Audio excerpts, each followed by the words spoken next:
We'll start the recording then. Okay, so today we're going to be reviewing the Chem 112 Exam 1 practice exam, covering content from chapters 1 through chapter 2. Okay, well, let's get started. In this case, we have some multiple choice questions. Which of the following resonance structures is the most major resonance structure? Given that we want to fulfill the octet rule and place negative charges on more electronegative atoms whenever possible, in this case, we have a negative charge on oxygen. In the second case, we have a negative charge on carbon. In the third case, we have a negative charge on nitrogen. Of these, oxygen is by far the most electronegative, and as such, this structure shown is going to be the most major resonance structure, because all of the structures fulfill the octet rule, so it comes down to distribution of formal charges. Any questions on this first example?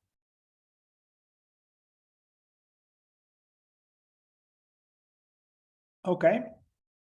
Looking at this next example, again, we're asked to identify which of the following resonance structures is the most major resonance structure. So in this case, we have a positive charge on oxygen, and nitrogen. In this case,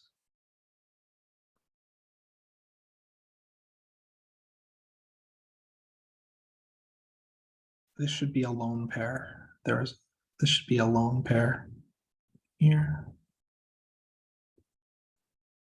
So in this case, if we're comparing a positive formal charge on oxygen and oxygen versus nitrogen, the structure with a positive formal charge on nitrogen is overwhelmingly preferred because nitrogen is less electronegative. Any questions on this example? Yeah, and when you say it's less electronegative, is it because of the formal charges? Well, if you compare oxygen to nitrogen, nitrogen is a less electronegative atom, and thus it can accommodate a positive charge more readily. Okay, thank you. And I actually have a quick kind of remark on this part. The one that you ended up circling, is it supposed to have two bonds and one lone pair, or two bonds and two lone pairs? 2 bonds and 2 lone pairs. Yeah, the structure label accidentally tagged on a hydrogen when I was drawing out this structure. And if it has 2 bonds and 2 lone pairs, would it have a charge? It would have no charge, right? No charge, exactly. Okay, let's make it sure. Yeah. Okay. Otherwise, these wouldn't be considered genuine resonance structures because we have a different connectivity and a different number of atoms. Awesome, just checking. Mm-hmm. Can I ask one question though? Yes, of course.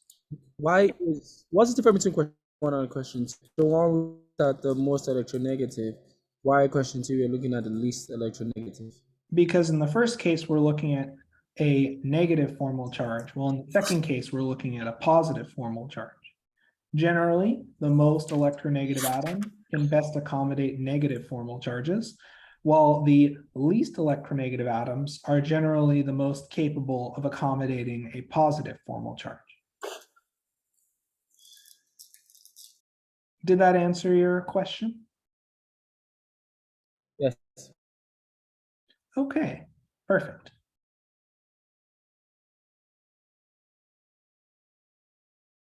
Okay, so in this case, we're asked to assign formal charge to the nitrogen atom in the following structure.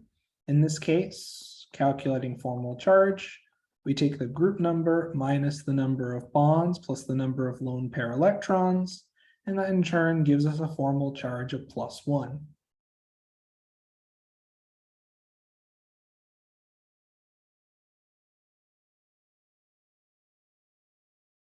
Any questions on this example? Yeah, would we expect to see these type of problems in the actual exam? Any concepts tested on the practice exam are fair game for the actual exam. And any concepts covered in the assigned notes and readings are also more than reasonable to test and examine in the actual exam.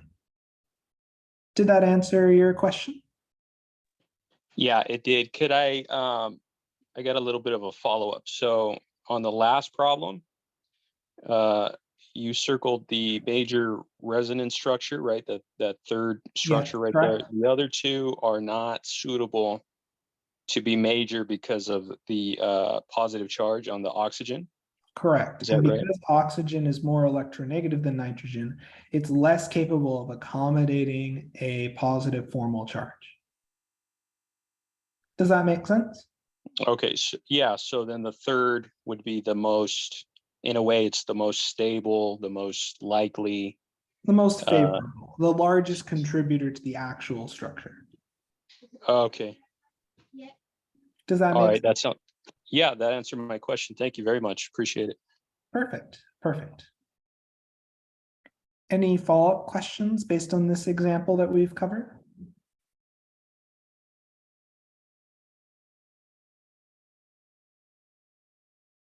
Okay, let's keep going.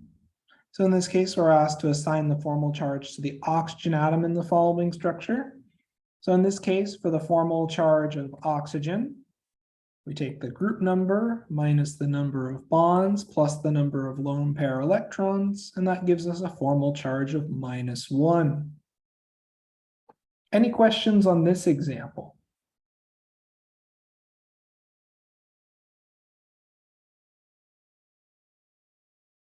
Any questions?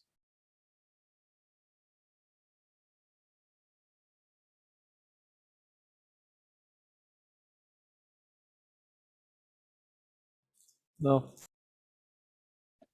Okay.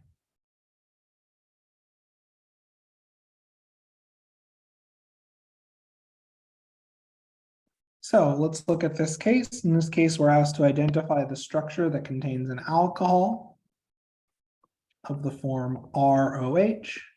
So then this structure is the structure that contains an alcohol. Any questions on this example? Yes, I have a question. For the functional groups, are there specific ones we're required to know, or is it just all of them, or only the ones on the slides? Any functional group covered in the context of chapter 2 is fair game. Generally, you should focus on the common named organic functional groups that are addressed and that come up in the chapter 2 discussions. Did that answer your question? Yes, thank you. Perfect.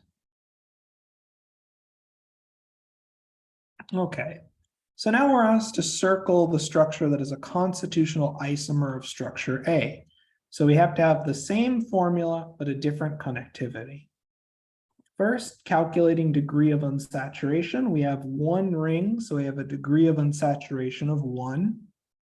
We have a formula of C6H1, 2, 3, 4, 5, 6, 7, 8, 9, 10, 11, 12, 13. And 1 nitrogen and oxygen. Okay, so the first structure is not viable because it has an identical connectivity. It's just been rotated. The second structure has a DU of 2, so it has a different number of atoms, and thus it can be excluded as well. The third structure, 1, 2, 3, 4, 5, 6, has C6. But if we look at the number of hydrogens in this case, this would give us 1, 2, 3, 4, 5, 6, 7, 8, 9, 10, 11, 12, 13, NO. Same formula, different connectivity. So the third structure is our constitutional isomer. The fourth structure can be ruled out because it has a DU of 2. Does this example make sense? And I was about to ask what I was just asked. Can we go over what DU is again? DU, otherwise known as degree of unsaturation, corresponds to the number of double bonds and rings. It is a shorthand way of calculating the number of hydrogens in your structure and quickly checking that the formulas are identical. And I believe this was addressed in the chapter 1 discussion on constitutional isomers and comparing structures. Yeah, I think that was just one of the parts that might have gone slightly over my head. Thank you, though. I appreciate it. Did that address your question? Yes. Perfect. Any other questions on this example? I have a question. Yes, please. So, when we calculate du, right? It's any double bond. It's not Yes. specific, right? Okay, Yes. thank you. More specifically, the number of pi bonds and rings. So a triple bond would have a du of 2. Did that address your question? Yes. Perfect, perfect. Okay, let's look at this next case. In this case, we're asked to circle a structure that is a stereoisomer of structure A. So stereoisomers have the same formula, same connectivity, but a different shape. The first structure we can rule out because it has the same shape. The third structure we can rule out because it has a different connectivity. The fourth structure we can rule out because that's a resonance structure. So then this middle structure, as we notice, we have a trans alkene in our original structure. And in this case, we have a cis alkene. So we have the same connectivity of atoms, but a different shape. Thus, structure A and the boxed structure can be viewed as stereoisomers. Same formula, same connectivity, but a different shape. Does this make sense to everyone? Any questions on this I example? have a question. Yes. So, how would you differentiate between trans and cis? So trans alkenes have the substituents on the opposite side of the double bond, while cis alkenes have substituents on the same side of the double bond. Did that address your question? What do you mean substituents? Like, what do you mean? Can you like show what you mean, please? So for example, if you have a double bond with any group, where any group with any atom is viewed as a substituent. In this case, the substituents are on the opposite side of the double bond. So this would be a trans alkene. Well, if the groups are on the same side of the double bond, this would be a cis alkene. Did that clarify? Did that answer your question? Yes, yes, it did. Perfect, perfect. Okay, let's look at this next case where it has to circle the structure that is a reasonable resonance structure of structure A. Well, I'm just going to push some arrows and see what happens. So if I push my arrows here, kicking the lone pair down and moving the double bond over, let's see which one matches that. Well, this second structure matches that. There are a few problems with this structure. First and foremost, this carbon suddenly became sp3. We've added some hydrogens to this carbon, so this structure is not viable. This structure has a problem. We lost a hydrogen, and that doesn't happen when you're drawing resonance structures, so we can rule this one out. And for this one, we have essentially changed our connectivity, so that doesn't work. Resonance structures can only redistribute our pi electrons across atoms participating in conjugation. Does this example make sense? Any questions on this example? I have a question. So, the reason why the third one is not correct is because of because since we are not dealing with acid and base, the H don't lose the H. Basically, it's the lone pair we use to create the double bond that is connected to the OH. Correct. You can't just randomly break the nitrogen-hydrogen bond if you're looking at resonance structures. Does that make sense? Okay, I also have one. Yes, I also have another question. The first structure, what you said is become sp, is that based on like the movement of the arrows, right?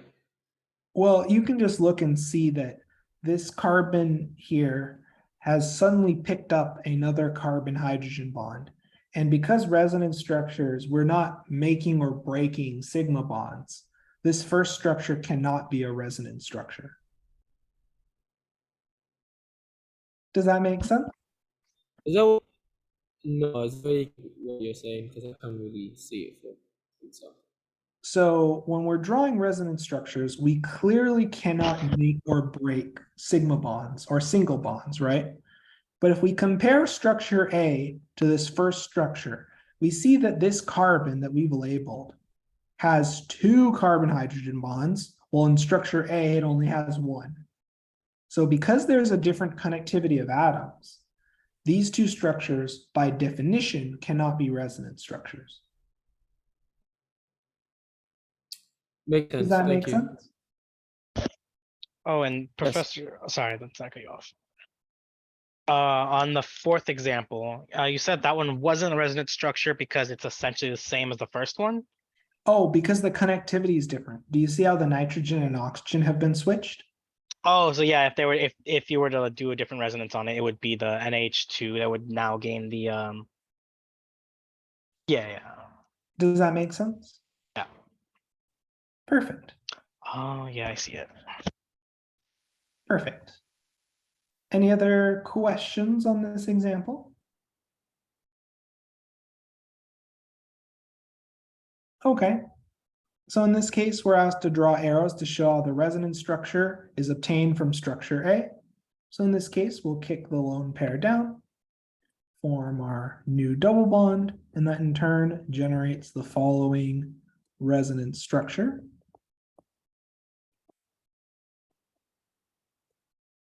Which looks like this.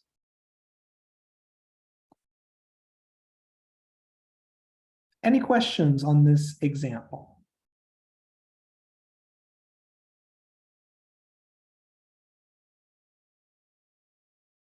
Any questions? So by structure, it just means the one from the last question, right? Yep, exactly. Okay. All right, that makes sense. Thank you.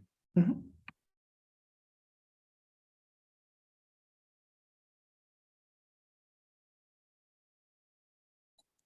Okay, in this next case, we're asked to circle the structure that contains an atom with a linear geometry. In other words, an atom with an sp hybridization or 2 charged spheres. And that would be this first structure here. This carbon is the atom with the linear geometry. So this would be a bond angle of 180 degrees.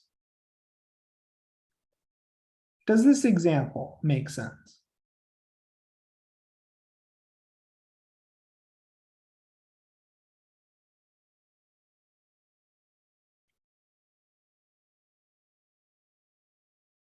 Any questions before we move on to the next problem? Yeah, I have a question. Why did you say it's SP? Well, because an atom with a linear geometry would inherently thus, in almost every case, for carbon, have an sp hybridization. Because this carbon has 2 sigma bonds and 2 pi bonds, it would have to adopt an sp hybridization to meet that bonding requirement. Oh, okay, makes sense. Okay, the pi bonds with the carbon and the oxygen, right? Could you repeat that, Like please? the carbon-carbon pi. You're talking about the carbon-carbon pi bond and the carbon-oxygen pi bond? Correct, exactly. Okay, thank you. Mhm. Why does that one say to do the bond angle for bent geometry instead of linear? I'll correct that. That's a typo from translation. I'll make sure to cut that out. So in this case, I'm just asking for the bond angle in this case. Any other questions on this problem? Did that address the question that was asked? Yeah, thanks. Perfect.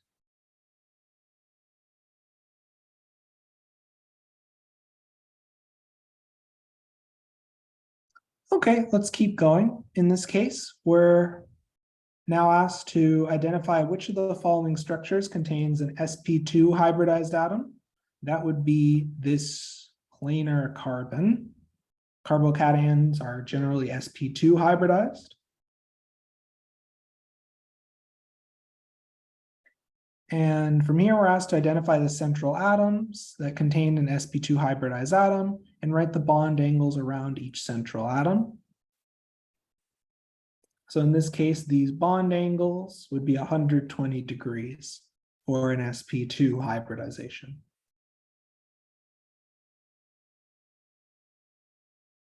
Any Is that questions?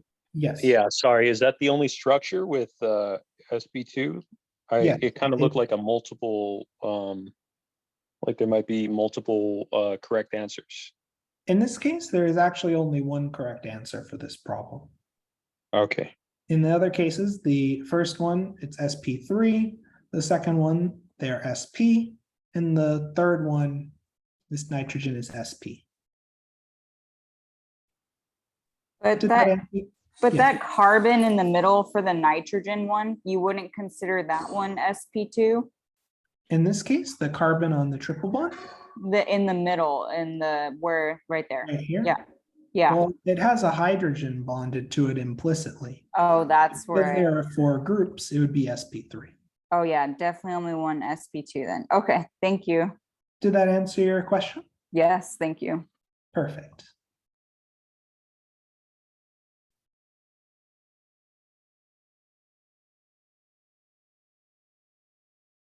Okay, let's take a look at the long answer questions now. So again, we talked extensively about sigma bonding and anti-bonding orbitals and pi bonding and anti-bonding orbitals in chapter 1. Many chemical reactions involve attack or donation of electron density into the anti-bonding pi star orbital. Given the following structure, draw a valence bond picture for the CO bond, label each orbital used to form each CO bond, and clearly label what bonds are formed between carbon and oxygen. Okay, we're also asked to draw the anti-bonding pi orbital, the pi star orbital for the CO bond on the same picture. Okay, we can do that. So in this case, this carbon is sp2. So looking at the CO bond, we're going to use our sp2 orbital. And we're going to overlap with the oxygen 2p orbital. This will form our sigma bond. So we'll label this as sigma carbon sp2, oxygen 2p. Now let's look at the pi bond. The carbon and oxygen both contribute a 2p orbital, and that forms our pi bond. This would be pi carbon 2p, oxygen 2p. Okay. And the oxygen is just holding the remaining lone pair in a p orbital, and the other lone pair is held in an s orbital.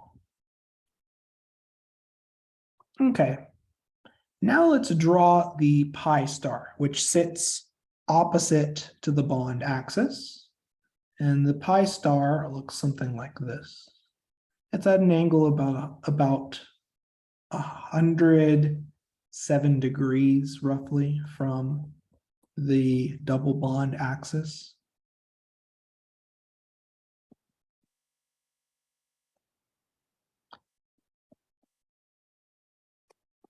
These are both components of the pi star.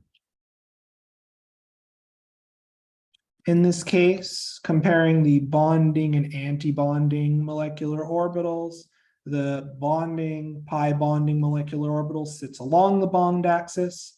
The anti-bonding pi star molecular orbital sits opposite from the bond axis.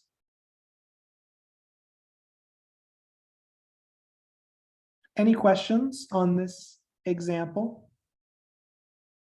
Yeah, when you So- say Oh, go pi, ahead. when you say pi star, what is, explain that? I mean, yeah, the pi star. That is the anti-bonding pi orbital. Okay, So whenever we form a pi bond, for example, between the oxygen and carbon p orbitals, in addition to forming the pi bonding molecular orbital, we also generate the pi star anti-bonding molecular orbital. The pi orbital sits above and below the bond axis. The pi star sits opposite and away from the bond axis. Did that answer your question? yes, thank you. Any other? Would you be able to scroll back up to number 12, the one that we just a little further up? And then could you explain again why the oxygen on the NO2 is not in sp2? Well, in that case, the oxygen doesn't actually have to hybridize to accommodate this bond. So it can form this double bond without hybridizing.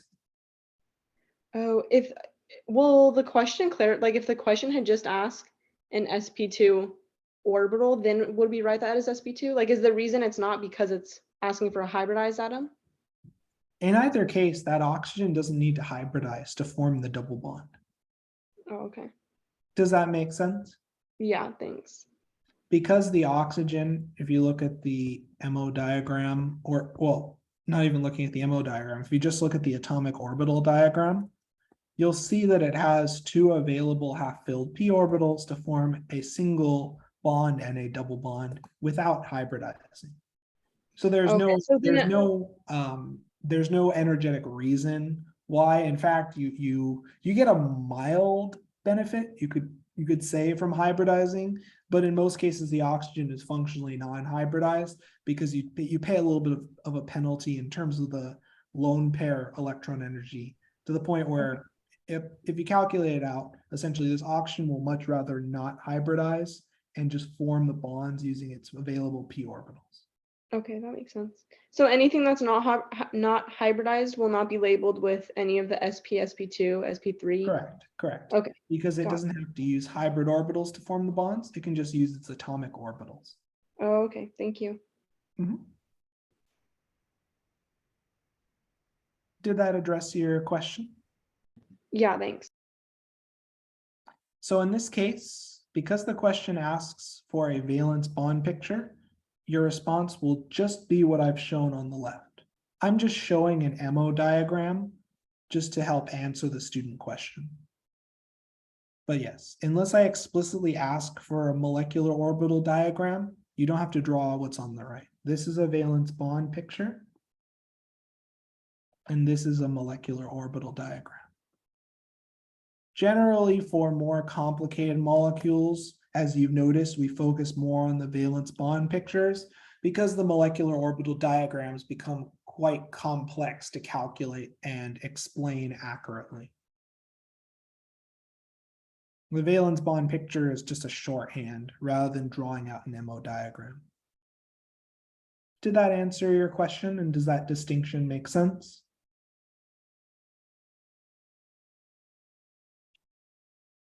Yeah, I had a little question though. The pi star structures, I see that you have them. One of them is the top portion is shaded, the other is the bottom portion. Is that I'm a little confused as to why that is. What's the reasoning behind that? This is representing phasing. As p orbitals are phased, in order for there to be constructive interference, they must be phased with the same phase. For destructive interference, the p orbitals would have the opposite phase. So the antibonding pi star orbital, by definition, occurs via destructive interference and destructive non-productive overlap between the p orbitals. And that occurs when you have two p orbitals of opposite phase attempting to overlap. Does that make sense? Yeah, it does. So does that mean that the carbon's sp2 orbital that's forming the pi bond and the oxygen's p orbital, they're on opposite? Just to make the distinction, the carbon and oxygen are both contributing a single p orbital to form this pi bond. When you're forming a pi bond, the p orbitals have the same phase and are overlapping constructively to make a pi bonding molecular orbital. Yes, please go on. Okay, so whenever there is a formation of a pi bond like this, it's going to be constructive, and the resulting pi star bonds are going to be deconstructive. So they will be kind of the opposite. Yes, I guess that's part of why it's called an anti-bonding molecular orbital, because rather than sharing electron density along the bond axis, our orbital is distributed where the majority of the electron density and orbital density is away from the bond axis. Does that make sense? Yeah, it does. Thank you for clearing that up. I appreciate it. Perfect. Hey, Professor, so that C and that O has a double bond, and then that O has 2 lone pairs. Well, what about that C? Because it's supposed to be 4. Are you just? Yes, so I didn't draw out the carbons because the problem asked us to write a valence bond picture for the carbon-oxygen bond, and I wanted to minimize crowding. But Okay. yeah, you can draw the sp2 orbitals and show these bonds. Hydrogen. Well, these are carbons, these are CH3 groups. Oh, I see it up there. But Yeah. Oh, but yeah. The hydrogen and the carbon. yeah, Okay. in this case, the problem only wants you to focus on the carbon-oxygen bond, so your Okay. drawing is less difficult to interpret, and it focuses really on the key point, which is what does a pi bond look like? What does a pi star orbital look like? Because that informs reactivity. Does that make sense? Yeah. Thank you. So the dark region is showing the overlap of the carbon sp2 orbital and oxygen 2p orbital to form a sigma bond. This is the symbol for sigma, which is another denotation for a single bond. The pi bond is formed via the overlap of the carbon 2p and oxygen 2p orbitals, and that's why we label this pi bond to make clear what orbitals are overlapping to form that pi bond. Did that answer the question in the chat?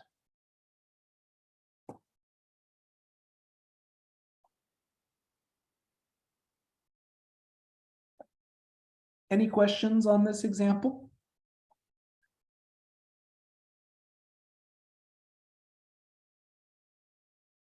Okay, let's keep going now.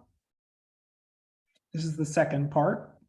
Again, this time we're looking at the antibonding sigma star molecular orbital. So given the following structure, draw a valence bond picture for the carbon-bromine bond, label each orbital used to form the carbon-bromine bond, and clearly label what bonds are formed between carbon and bromine. We're also asked to draw the antibonding sigma star orbital in the same valence bond picture. Okay, so first, this carbon is sp3, has 4 electron groups. So then, let's just focus on the carbon-bromine bond. The carbon is going to contribute its sp3 hybrid orbital. Bromine is going to contribute its 4p orbital, I believe. Let me check bromine in the periodic table. What row is bromine in the periodic table? Would someone be able to provide me that piece of information? It's in the 4th row. Okay, perfect. So then bromine's going to contribute its 4p orbital. And this is an important thing that I want to be clear about. The 4p orbital is going to be pretty large. So I'm drawing that as such. Okay. So this is a sigma bond between a carbon sp3 orbital and a bromine 4p orbital. Okay, so that's our sigma bond. We also make a sigma star antibonding molecular orbital, and this sigma star sits opposite to the bond axis. So these 2 components make up the sigma star for the carbon sp3 bromine 4p orbital. So we have our bonding molecular orbital and our antibonding molecular orbital, these sigma and sigma star orbitals. The reason why this is important is because many reactions will target the sigma star, the antibonding molecular orbital, and attack the sigma star antibonding orbital. So it's important to know where the antibonding orbitals are located and what they look like.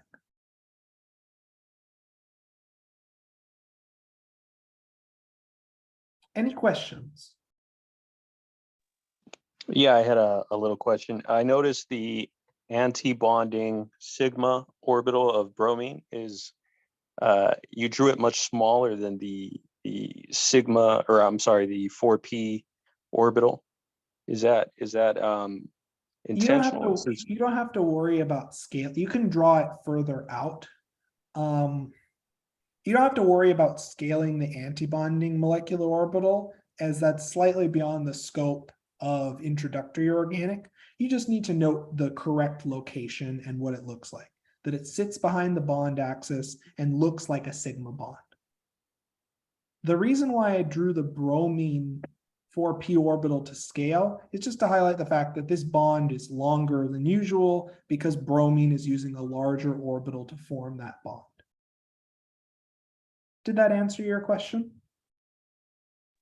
Yeah, so you would not expect us to draw it to scale, you said, so it would be The fine just to label anti-bonding, it. you don't have to worry about drawing to scale. It does have to have the correct position and orientation, which is opposite to the bond axis, directly behind the sigma bond. Okay, and the 4p, does that have to be drawn to scale? Yes, that does. Okay. Most definitely. Does that answer your question? Yep. I have a question. Yes, please go ahead. So like in determining the like, for example, the oxygen was 2p orbital. So in determining in that, like we have to draw the electronic configuration to determine Correct. where Correct. oxygen is, right? Exactly. Okay. Exactly.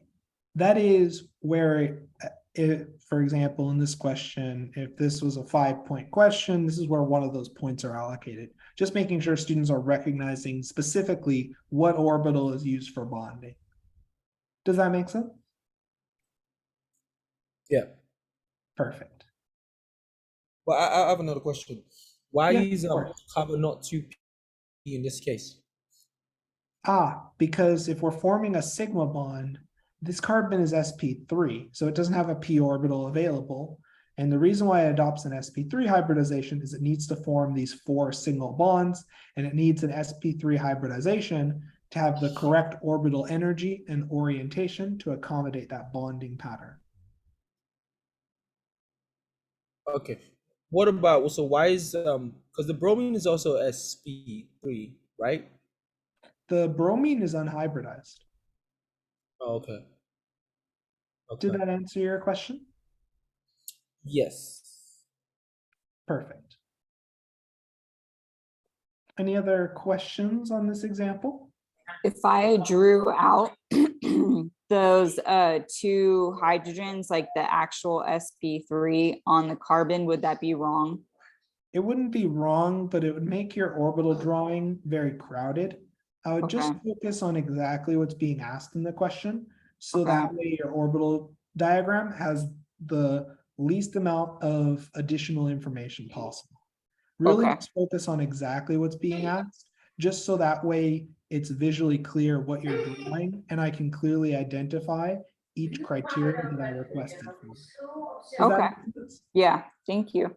Perfect. I had a question about the lone pairs though. Correct. On the Yes. bromine. So we wouldn't make like a sketch of the lone pairs? You're not required to in this case because we're just looking specifically at the carbon bromine bond. Okay. You can draw them in, but I would just focus your drawing on the key bond that we're looking at, because what we're really getting at here is what does a single bond look like from the perspective of valence bond theory, and what does an antibonding molecular orbital look like from that same perspective? Okay, got it. Just concentrate on what you're asking for, the Yes, just carbon. because if you added in all these different parts, it becomes a little hard for me to find quickly and to identify whether you're drawing the bonding and anti-bonding orbitals correctly for this specific bond. Okay, thank you. Did that answer your question? Yes, thank you. Perfect. I have a question real quick. Yes. of course. If we were looking at antibonding pi orbitals, would you note, like, put in the lone pairs or no? So looking at the As you did in the previous last one, structure. Yeah. You can add the lone pairs. It's not wrong, but as you notice, it makes the drawing a little bit more crowded. So as a Right. result, you can omit the lone pairs and just focus on the key bonds. I just showed it for Okay. oxygen just to drive home the point. Oxygen is unhybridized. Oh, okay. All right, cool. Did that Thanks. answer your question? Yes, thank you. Perfect, perfect. Any other questions that I can address?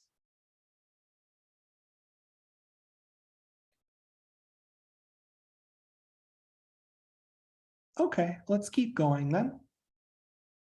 So this is a classic example of drawing resonance structures. In this case, we're asked to show all resonance forms of the following molecule and use arrow pushing notation to show how we generate each resonance structure.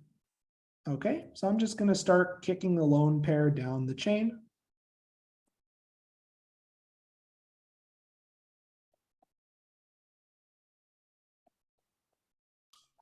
I have a Make question. sure, yes. Why do you start towards the right? Why not towards the left? Generally you start arrow pushing mechanisms from the source of electron density. In this case, the lone pair on carbon. Yeah, I know, but why didn't you like move it? Is it because of there's no double bond close by? Like, So why didn't you? you can't move this lone pair sort electron density to the left. There's no p orbital available for conjugation on the left. This Okay. carbon is sp3 and this carbon is sp3. Did that answer your question? Yes, it did. Perfect. So again, make sure that your carbon counts are correct. Very, very, very important. I have often seen when you're dealing with larger molecules such as this, that students may omit a carbon and suddenly they're not drawing a resonance structure.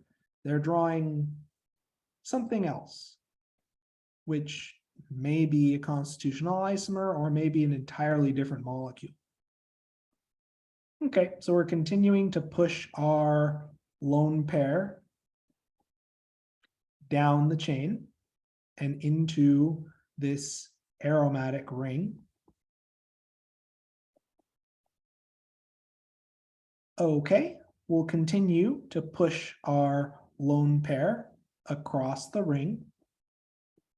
Notice I'm taking it one step at a time, but I'm only focusing on structures that actually fulfill the octet rule. There's no reason when you're doing this kind of analysis to look at the minor structures in this case, because the minor structures are likely going to have a functionally negligible contribution to the actual average structure of your molecule. So again, we're just continuing the process of drawing resonance structures that we've seen throughout chapter 2 and that we've practiced extensively.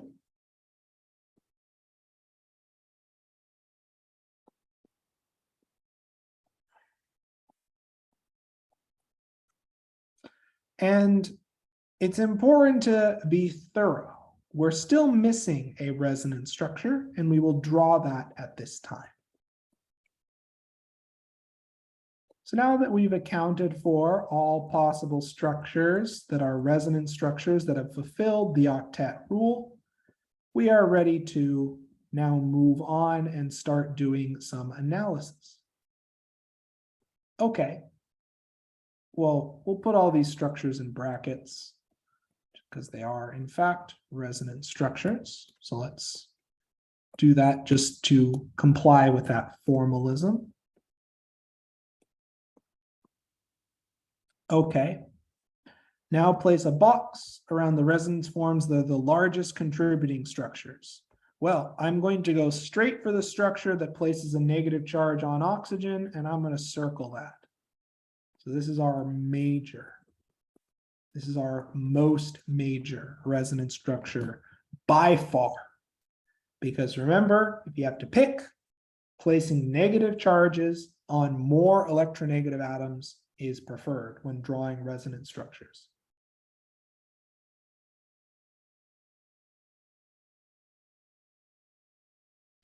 Okay, so now we're asked to label the carbons that have a partial negative charge and any carbons that are nucleophilic. Well, this first carbon looks nucleophilic. The carbon here in this resonance structure has a partial negative charge, so it should have a fair amount of electron density and should be fairly nucleophilic. This carbon here, as it has a partial negative charge and a large amount of electron density in one of our contributing resonance structures, should also be nucleophilic. This carbon shown here is also relatively nucleophilic. And this last carbon here is also nucleophilic. We're essentially labeling all of the carbons with partial negative charges as a result of contributing resonance structures, assigning electron density, and assigning a negative charge in one or more of our resonance structures to that atom.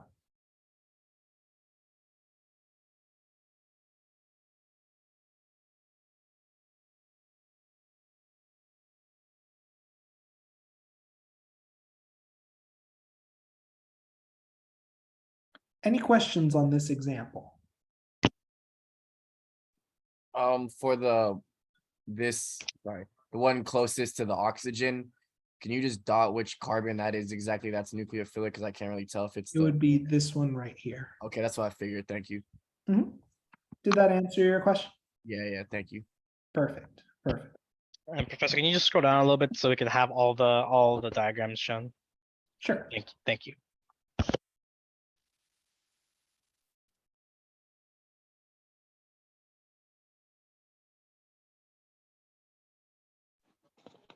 What makes a carbon not I'm sorry, I don't even remember what the phrase was. So nucleophilic carbons Nucleophilic. are electron-rich carbons that generally have a large amount of electron density and will mostly, in most cases, have some sort of partial negative charge of some sort. Did that answer your question? Yeah, but I'm still a little confused. So obviously there's a lot of carbons in this structure, and I can kind of see you're pointing out some that do have a partial negative charge. What makes the other ones not, like the ones that are adjacent to Well, these? in those cases, even though those carbons are part of the pi system, in each of our contributing structures, those other carbons are not locations where there's a lone pair, a large amount of electron density, or a partial negative charge. And thus, if we think about it from a reactivity perspective, those carbons are less electron rich and less reactive than the nucleophilic carbons that we've labeled. Did that answer your question? Yeah. Okay. So it seems you're looking for ones that have. They're meant to be lone pairs, right?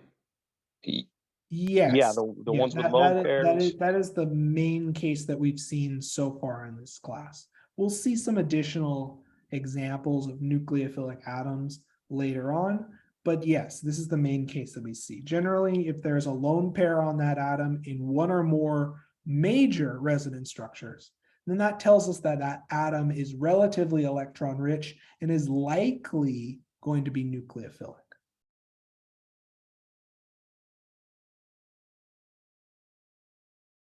Now, you said these are the major ones. What about the minor ones? They're not expected to be. Yes, because in this case, we're asked only to draw all major resonance forms. Did that answer your question? Yeah, and just to refresh my memory, the minor ones, those are the ones that are not as favorable. They're less. They don't fulfill the octet rule or have an illogical distribution of formal charges.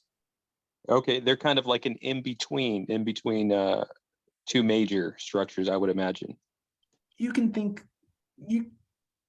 procedurally, yes, but remember that resonance structures are just our way of trying to understand what the actual structure looks like. None of these resonance structures exist. So procedurally, yes, you will often, if you're going step by step, end up drawing some minor resonance structures along the way. Does that make sense? Yeah, I think so. I think I'm just gonna have to practice a little bit what's major, what's minor. You said major, the octet structures. rule. Yeah, fulfill the octet rule. Yeah. Okay, all right.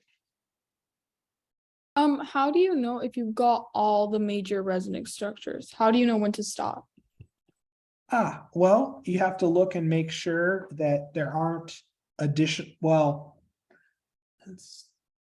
so you have your lone pair and you know what atoms are participating in the pi system. So you should thoroughly check in all of your resonance structures drawn that you've adequately addressed each atom as part of the pi system. So once you run out of atoms in the pi system, you're likely going to run out of resonance structures to draw. Does that make sense? Can you just explain it a little, like, what's the pi system? Sorry. So all of these atoms are sp2 hybridized, and all of these atoms have an available p orbital that is overlapping to form an extended pi system. So all of these atoms that are participating in conjugation, what we're saying when we draw these resonance structures is we're showing how each atom that participates in conjugation, we can take this electron density and we can write out structures where we show we can take this electron density and distribute it across atoms in our pi system. So when you're drawing resonance structures, you should make sure you've exhaustively addressed all of the atoms in our pi system in your resonance structures. So you'll know when you're done, when you've stopped being able to shuffle your electron density around the pi system and you run out of atoms to move to. Does that make sense? Yes. Thank you. Perfect.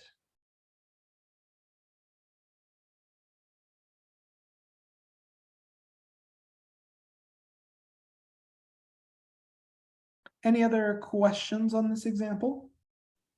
Can you show a minor structure for this one? I'm just having trouble seeing like what could be a minor structure here. Sure. Although I would comment that minor structures are often, by their very nature, a little bit absurd looking in terms of when you draw out the minor structure, it's going to look a little strange typically. So for example, in this case, we can kick this lone pair up and we can get the following minor structure. The reason why we generally refrain from drawing minor structures outside of reactivity analysis is they typically just immediately look off-putting from the perspective of the Lewis model. So this would be an example of a minor structure. And as you can see, it both fails to fulfill the octet rule and it has a massive number of formal charges. So basically, if we start moving at the lone pair, we probably won't get a minor structure, right? Correct, exactly. Okay, thank you. Did that answer your question? Yes. Perfect. Any other questions on this example? Sorry, my computer froze for a second, so I don't know if this was answered, but basically any carbon that's nucleophilic, it'll either have the lone pairs or the negative charge, is that right? Yes. From what we've seen so far, yes, that's a more than reasonable definition so far. Okay, thank you. Mm-hmm. Any other questions on this example?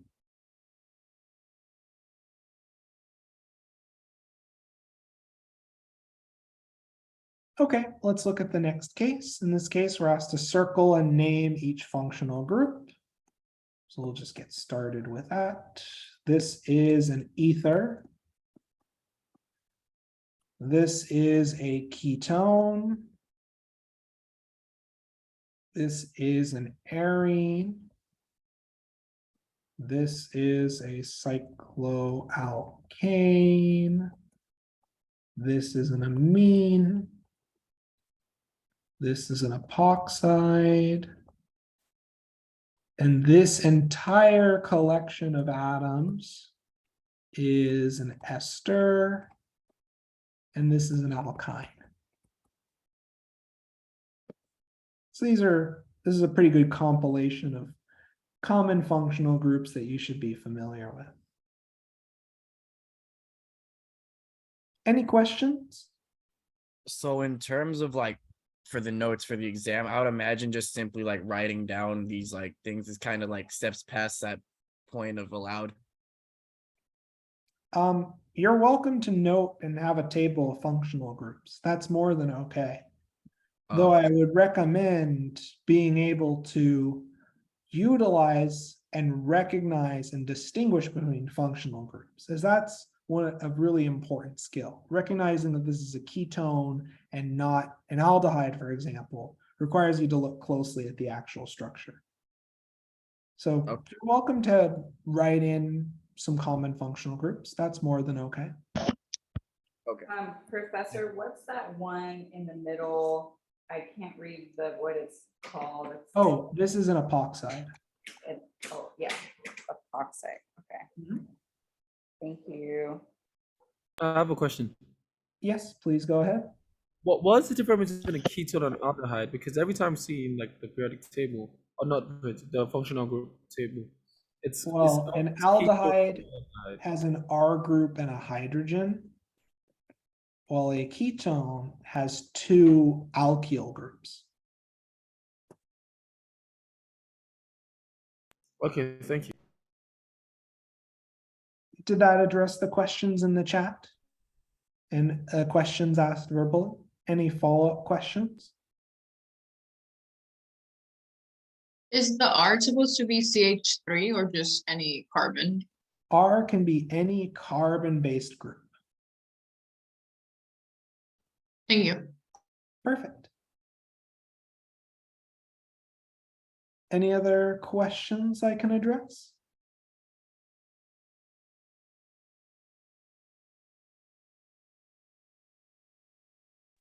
Yeah, I had a minor question. So somebody mentioned the notes. I remember you saying it's got to be either handwritten or typed. Are we allowed to, let's say if I type it out, am I allowed to include any diagrams or any images that I might find throughout the notes? Can I include those in my printout? You're welcome to include them in the notes that you bring in. Though keep in mind, you should be able to complete the exam in the allotted time. Did that answer your question? Yeah, that does. And the allotted time, I think I remember you saying it was the whole class period? Yes, that's correct. Okay. Did that answer your question? Yeah, I did. Perfect. Any other questions on this example?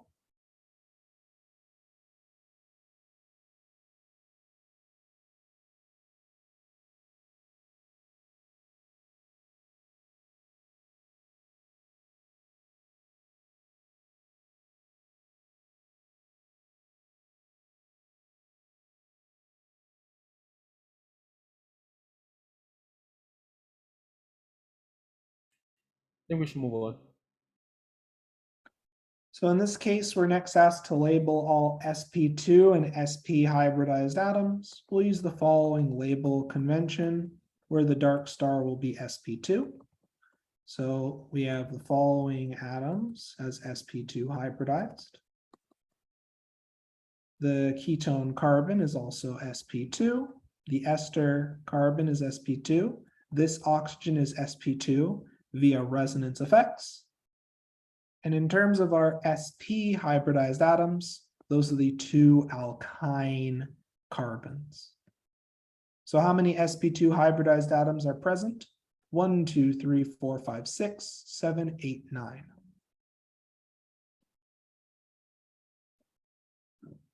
Next, we're asked to label the strongest CH bond. In this case, the alkyne carbon hydrogen bond would be the strongest CH bond because a carbon sp hydrogen 1s bond is stronger than an sp3 carbon hydrogen bond. This is based on the effects of hybridization on bond strength. Any questions? Yeah, I got a little comment to make. I notice you're very quick at recognizing the SP, SP2, SP3. Is there any kind of a trick to it? I notice I'm a little slow. I kind of have to look at each atom individually. Is there a way to pick these out a little faster? Generally, it just requires practicing a large range of problems, and then eventually you'll start to develop this intuition. Generally, carbons that are participating in a double bond will be sp2. And for resonance effects, if you have an atom with a lone pair adjacent to a pi bond or pi system, then that atom is likely to adopt an sp2 hybridization. I have a question. Yes. So are we saying like because basically oxygen has an sp2, like the ketone, oxygen has an sp2 and carbon has an sp2. The ketone oxygen doesn't have to be hybridized. Oh, okay. Did that answer your question? Yes. Can you repeat why the CH bond is the strongest one? So yes, so this is an example of the effect of hybridization on bond strength. Generally, the more S character a hybrid orbital has, the lower in energy and shorter that orbital will be. And as a consequence, the lower in energy, shorter and stronger any bonds formed using that orbital will be. Since an sp hybrid orbital is the lowest energy hybrid orbital for carbon, this carbon-hydrogen bond formed from the alkyne using a carbon sp orbital will be the lowest energy, strongest carbon-hydrogen bond. Did that answer your question? Yes, thank you. Perfect.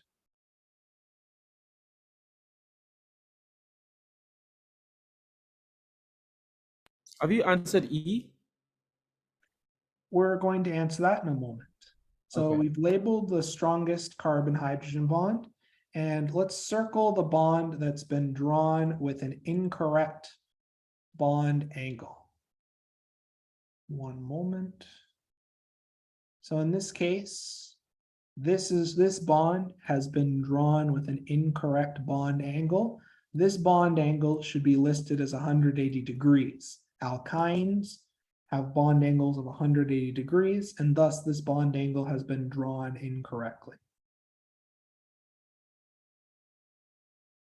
So wait, how would it be drawn correctly then?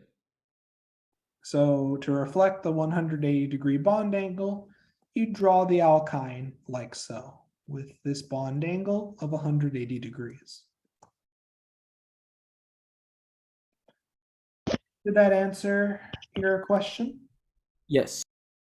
And Professor, when answering this question on like, say this is something similar, this is asked on the exam, would you just like want to circle that area and describe what needs to be changed to it? Like if it was, like in this case where it's not actually shown as 180, would you just write 180 should be 180 degrees? Yep, exactly. Perfect. Did that answer your question? Yes, thank you. Perfect.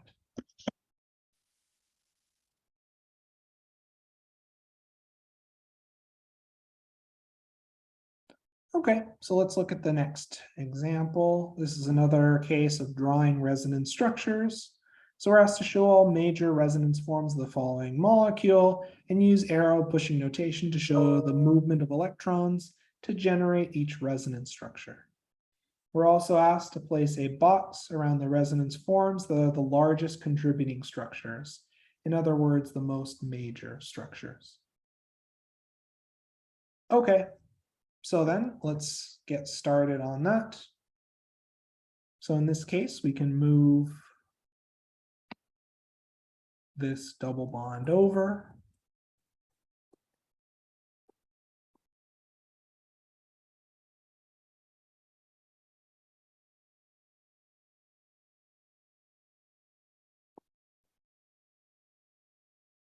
From here, we can kick the lone pair down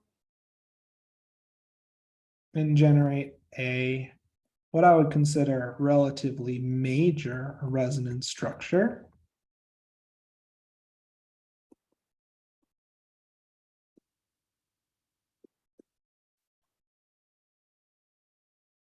Okay. Now from here, we can continue this process of drawing out resonance structures. I'd consider this a minor structure, and this is the only really major structure. But we'll draw the rest of them for completeness, just to, How is that one major if oxygen is positive? because this structure fulfills the octet rule. 2, 4, 6, 8. Okay. Does Thank that you. make sense? Yeah, I see it. Thank you. Perfect. Now, part of the reason why I'm drawing out these resonance structures is that it's going to tell us a little bit about which atoms are electrophilic in this structure.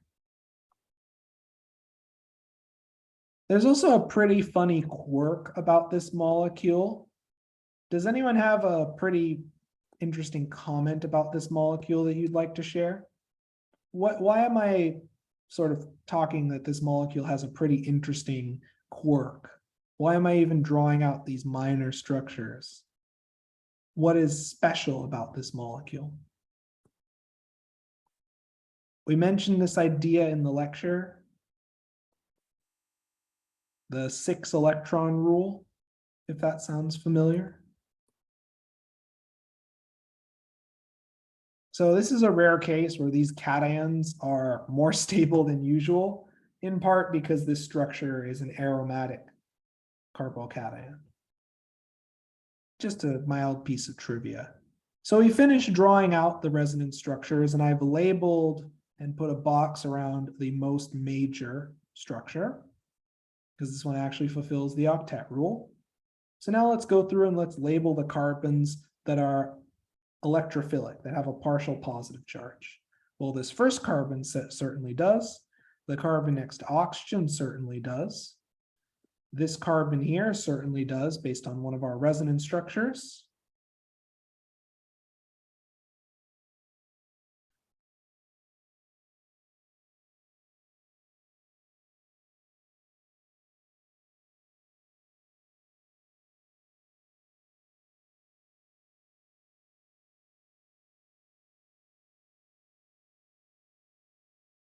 And there's one more.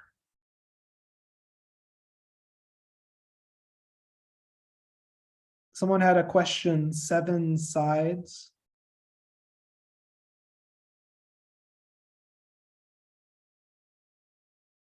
Here, here. Huh, this one's funny. This one's a very interesting structure. This carbon is also electron deficient.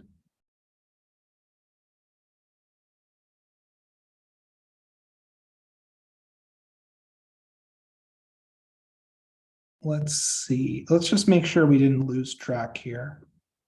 Moved it over, we ended up here. Yep, moved it over, we ended up here. Yep, that looks fine.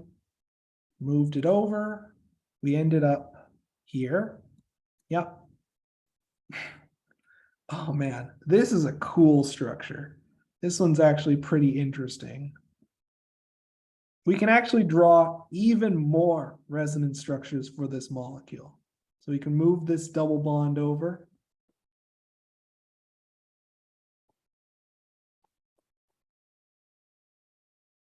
And that gives us a carbocation here. And we're almost done. We can move this double bond over. And that in turn gives us a carbocation at this position. Professor, before you go to that one, wouldn't you have lost the the hydrogen attached to that oxygen if you were to do it like that? Ah, yeah. Oh, there it goes there. Yeah. Okay, I'll go make sure. So this is a pretty interesting resonance structure example, in that if we complete this analysis, as we've noted, all of these carbons are relatively electrophilic. Does everyone see how every single carbon in this structure, we can put a positive charge on?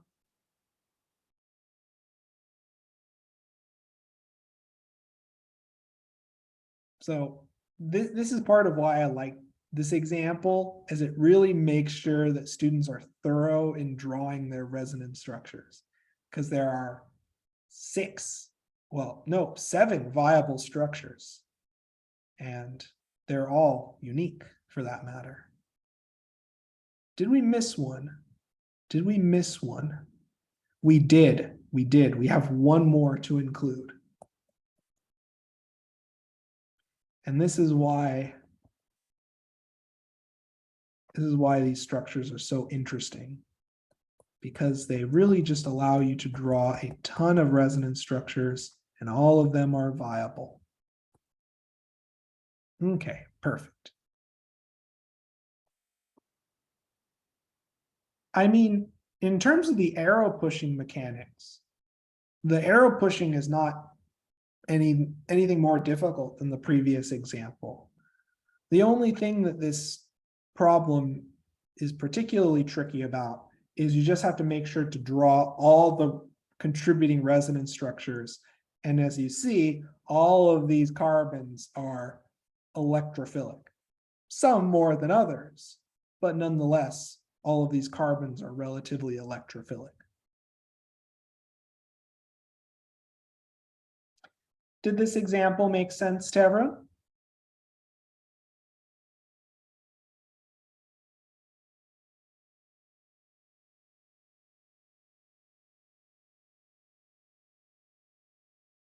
So this is just testing if you can draw resonance structures for carbocations.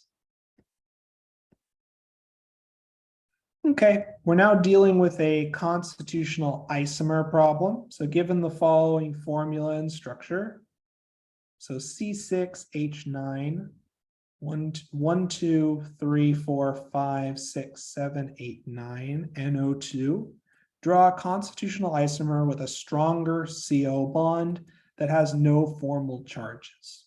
Well, this resonance donor effect is really killing our bond strength. So let's just make this carbon-oxygen bond into a carbon-hydrogen bond. Let's just move that. Let's just move that oxygen atom somewhere else.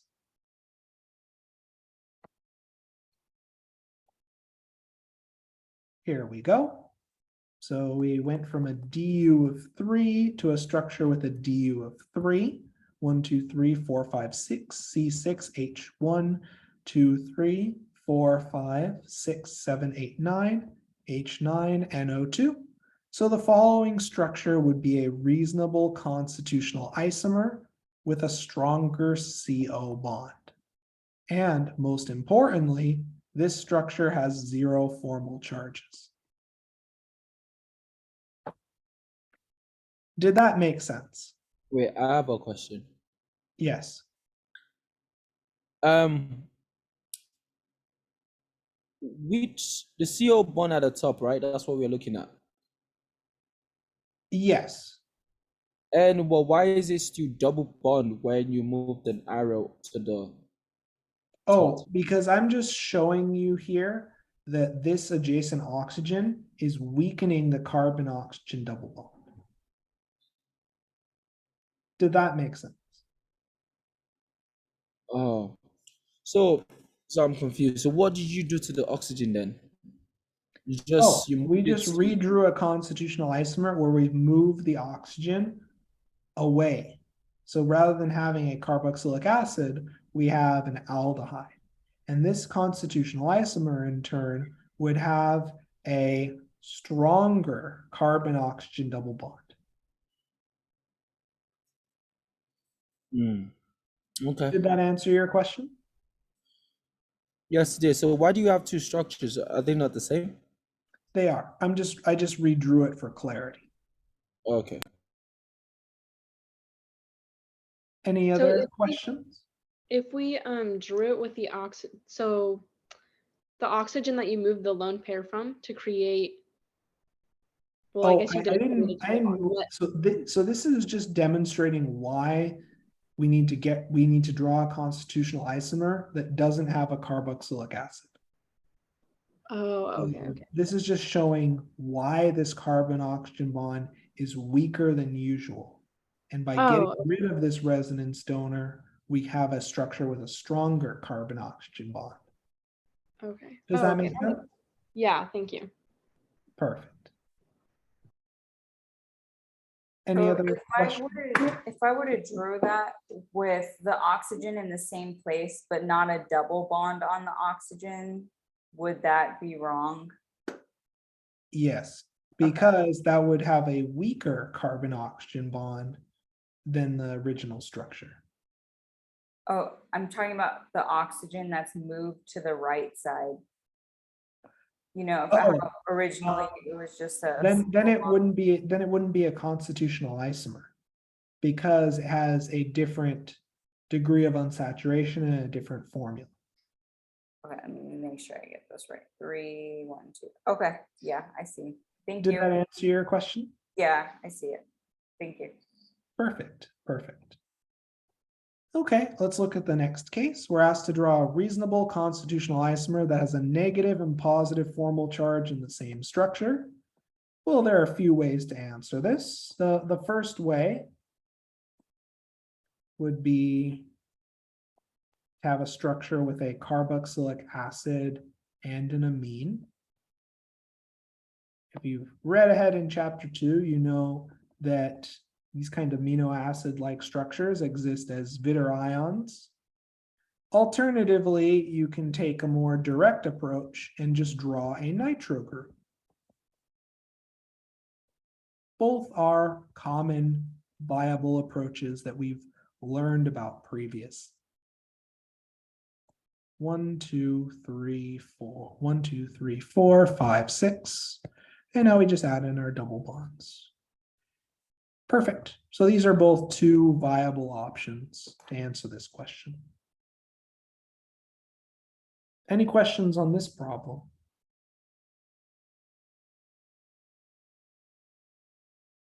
Any questions so far? Yes. So like, what was the question asking us, and what did you do exactly? Because I just kind of got confused with what you're So doing. it's asking for a reasonable constitutional isomer that has both a negative and positive formal charge in the same structure. So in this case, we'd need to draw a structure that has both a negative and positive formal charge in the same structure. So I have a question also. Like, so we have to draw two structures if we are given this type of question in exam, right? Just one. I'm just showing the two most reasonable solutions. Okay, and also, in what logic did you use to like figure this out? Because like, how did you know how to arrange the structure? Like, I don't know if that makes sense. So in this case, you try out drawing different constitutional isomers, and you look for arrangements of atoms where you can have both a negative and positive formal charge in the same structure. This is permitted if you have structures that can exist as a zwitterion due to their pKa values, or you can look for functional groups that have both a negative and positive formal charge in the same structure. So in this case, we recognize that if you have a carboxylic acid and an amine in the same molecule, you'll have both a negative and positive formal charge. Alternatively, the nitro group is a functional group where the two atoms have both a negative and positive formal charge. Did that Sounds good. address your question? Yes. Okay. Any other questions on this example? Yeah, how did you get NH3 for one of them? That's a protonated amine, and that would satisfy the requirement for a nitrogen atom with a positive formal charge. Did that answer your question? So you just put another hydrogen on there to make it positive? I'm sorry, I'm kind of confused. Yes. If you protonate that nitrogen now has a positive formal charge. Okay, Did that answer your question? yeah, thanks. Perfect. Any other questions I can address on this problem?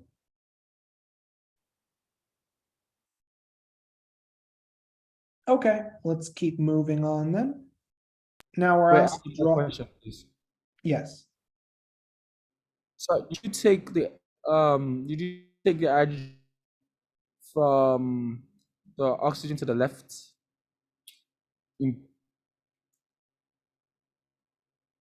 Yes, because that oxygen, that the carboxylic acid is sufficiently acidic to protonate the amine. So this is when we apply acidity to resonance. Well, these are not resonance structures. We're applying acidity in terms of drawing constitutional isomers. But I think don't we need resonance to figure out the ones that stay as No, in this case, you don't have to draw resonance structures. In this case, we're looking at localized charges rather than partial charges. But this goes back to my first question. How do we reconstruct how do we have the knowledge of reconstructing the structure to answer the question but also maintain a DU of 3? Like, do we just keep drawing random structures to see if we Well, it's not random. This question draws upon and tests the student's knowledge of common functional groups. That's one route to the solution. And alternatively, it also can test the student's knowledge of pKa values in order to generate reasonable and logical structures. You can just as easily generate another more than reasonable resonance structure that meets that criteria. For example, you can just as easily draw a structure that has a negative and positive formal charge, looking at, well, various permutations of this carboxylic acid amine, various permutations of this nitro group idea. You could also look at various permutations of, for example, the isonitrile motif, which is also very popular. In that case, this would also suffice and would be more than reasonable. So there are many solutions to this problem from what we've covered in terms of functional groups and what we've covered in terms of pKa as well. So this problem is pretty open-ended by design, as it's testing the primary idea of being able to draw constitutional isomers, while also testing if students are familiar with functional groups and understand pKa values in sufficient detail. Did that answer your question? Yeah, but at least another question. So like, are you saying that all the structure have to have the same pKa values? Not necessarily. So in this case, So like pKa. so this is the reason why the amino acid motif results in this zwitterion has to do with the fact that the carboxylic acid has a parent pKa of around 4, while an amine, when protonated, has a pKa of around 9. So the carboxylic acid is sufficiently acidic to protonate the amine, and the amine is not sufficiently acidic to protonate the carboxylic acid back. This is a pretty common motif that has been discussed extensively in your biology coursework, actually, in terms of the common state of the amino acid. And it's also discussed again in chapter 2, rationalized using pKa values. Does that make sense?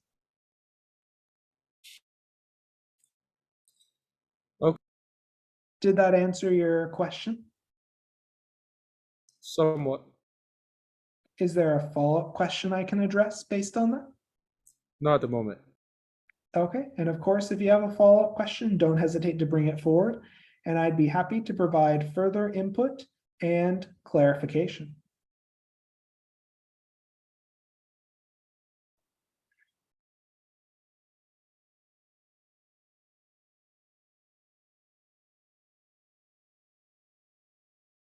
Okay, so now in this case, we're asked to draw a constitutional isomer with an aldehyde functional group. Yes, was there a question? I was thinking, in terms of practice, is there where we can try this to see if we're actually grasping what's going on? Yes, there are multiple examples for drawing constitutional isomers in the notes.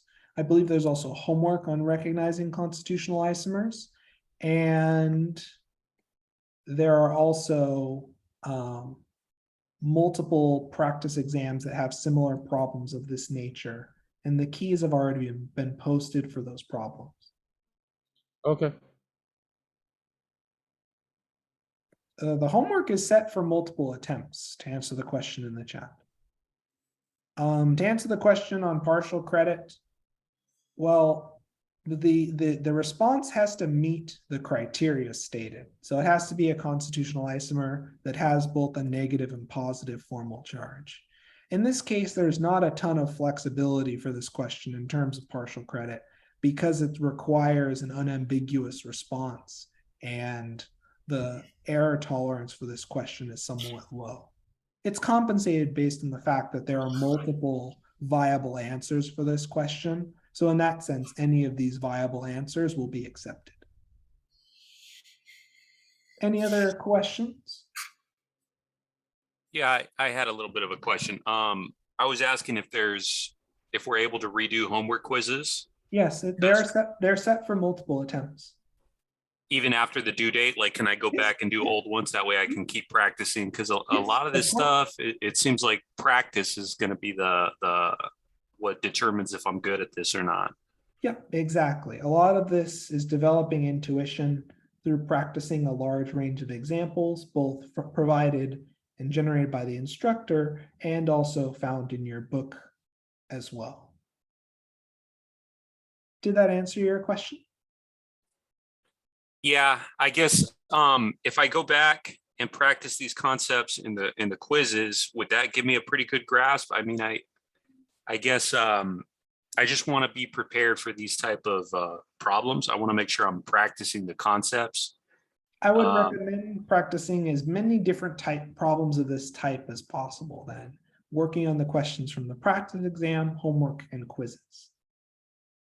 Generally, you want to see as many unique questions as possible from the notes, homework, and from the book, back of the book problems. And that, I think, is the best approach to developing this general skill. Oh, there's even questions in the back of the book as well? Yes, the book has a range of questions related to each of the lecture topics. Okay, would you happen to know if they have answer keys? And for these practice exams, are there answer keys for these Practice as well? exams, yes, answer keys have already been posted for the practice exams. With regards to the back of the book, I believe the odd numbered question, the solutions are provided in the back.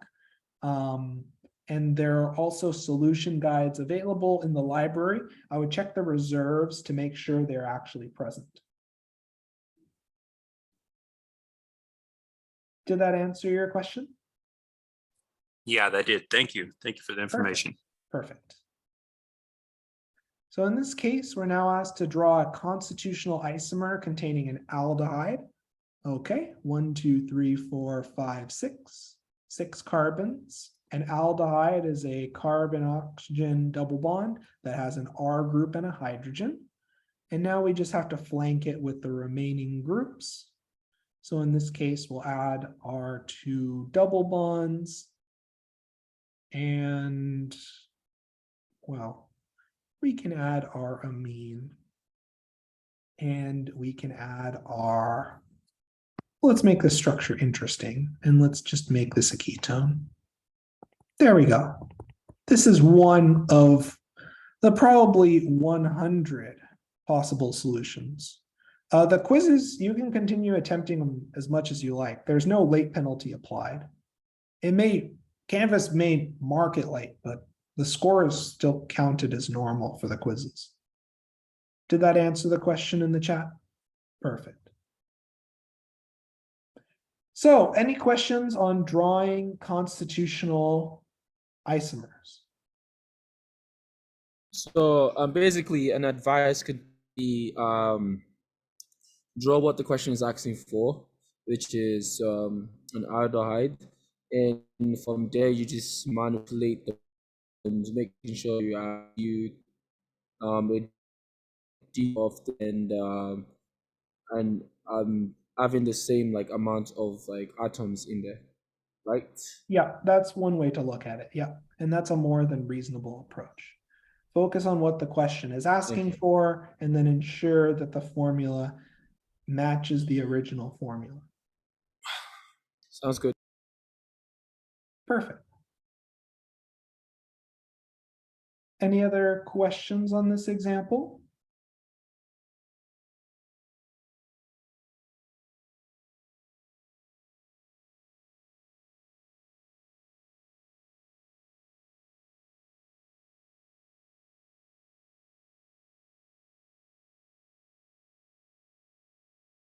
Okay, so this is the last question. So as you can see, we can get through the practice exam in more than enough time, even if we're answering questions and discussing in detail. So in this case, we're asked to indicate the orbitals that are overlapping to create each of the indicating bonds. The carbons are numbered to reference. So in this case, the carbon 1, carbon 2 sigma bond, carbon 1 is contributing an sp2 orbital, and carbon 2 is also contributing an sp2 orbital. The carbon 1 oxygen, we have an sp2 orbital from carbon and a 2p orbital from oxygen. Can I ask a question? Yes. I know you've been saying this, but I've been trying to grasp it, but I don't. How do you know when an oxygen is unhybridized and hybridized? If the oxygen needs to accommodate a bonding pattern that cannot be accommodated using just its atomic orbital, so this is oxygen for reference. If oxygen needs to form more than 2 bonds, or if oxygen has to participate in multiple bonds, multiple individual sigma bonds, then this oxygen atom will have to hybridize. If it's just forming a single sigma bond and a pi bond, the oxygen can remain unhybridized and satisfy its bonding requirements using the available valence orbitals. But why is it not the same like for like carbon? So I know it's the same thing for nitrogen also. Because carbon is a little bit different in that in order for it to form more than 2 bonds, it needs to hybridize to set up the correct orbital energy and orientation. You don't generally just see carbon with a single double bond to something and then nothing else. Carbon usually has to hybridize to accommodate the lone pairs or additional bonds that it's forming. So it's just fair to say like if oxygen has a double bond or a sigma and a pi bond, it's unhybridized. It doesn't need to be, right? Yes. It Alright. doesn't have to hybridize to fulfill its bonding requirements. All right, thank you very much. Yes, of course. Okay. So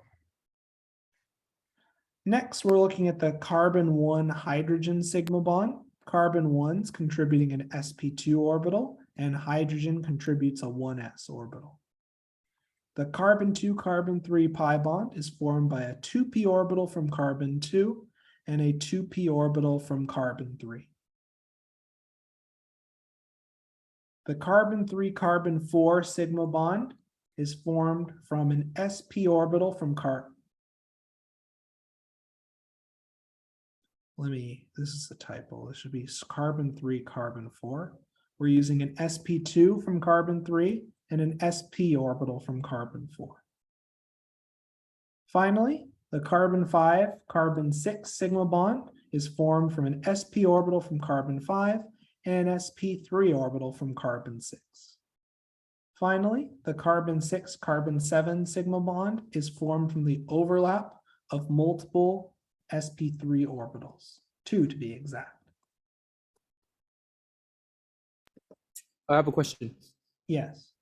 So, is there like a trend in terms of determining the atoms that can be hybridized or not unhybridized? Are we saying the more? Does it relate to atomic size? No, it's just based on the bonding pattern. So once you figure out the hybridization of your atom, based on the number of bonds required that the atom needs to hybridize in order to form and accommodate its bonding pattern. And as such, once you figure out the hybridization, you know that those hybrid orbitals are overlapping to form each given sigma bond, and the p orbitals are overlapping to give the pi bond. Did that answer your question? I just can't see what you're saying. Like, I do understand when it comes to carbon, if you're trying to he hybridizes because of when it's connected to probably oxygen, it gets one electron from oxygen, right? So to phrase this another way, we know how to assign hybridization based on an atom's bonding power, right? So based on the Yes. bonding patterns, we know that, for example, carbon 2 and carbon 3 are sp2 hybridized, correct? Yes.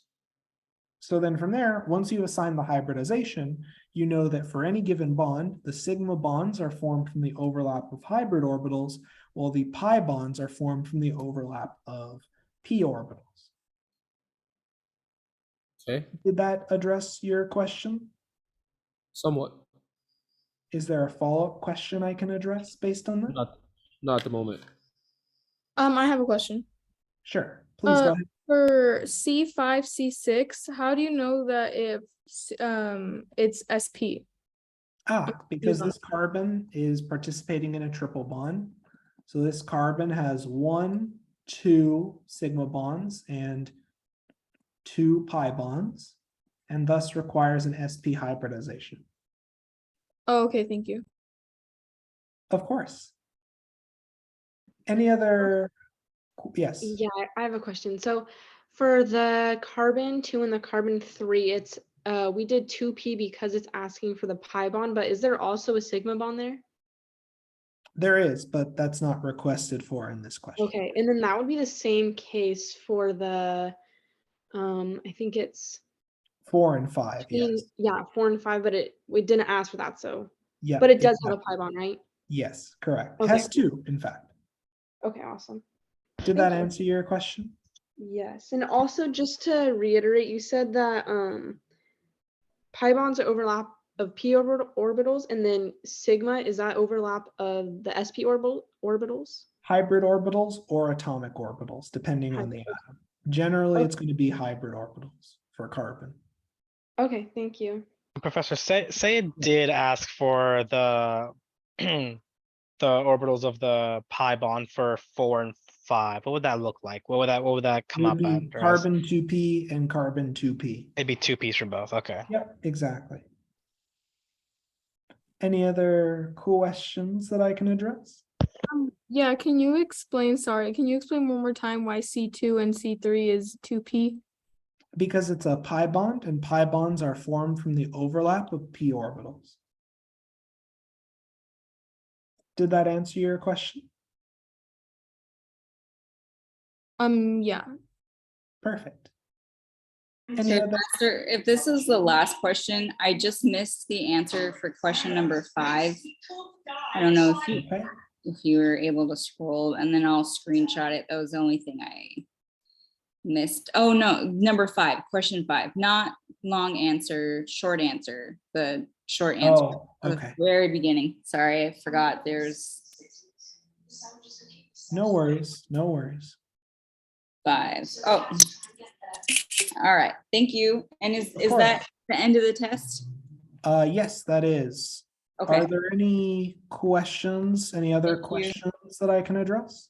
I have a general question. Is the exam gonna be this long or is it gonna be shorter? This is about the typical length that students are able to complete within the allotted time period with a substantial approximately 30 to 45 minute typical excess buffer. So usually students will complete this exam in approximately an hour and 50 minutes to 2 hours on average. Did that address your question? Yes, thank you. Perfect. Any other questions that I can address? I have a question.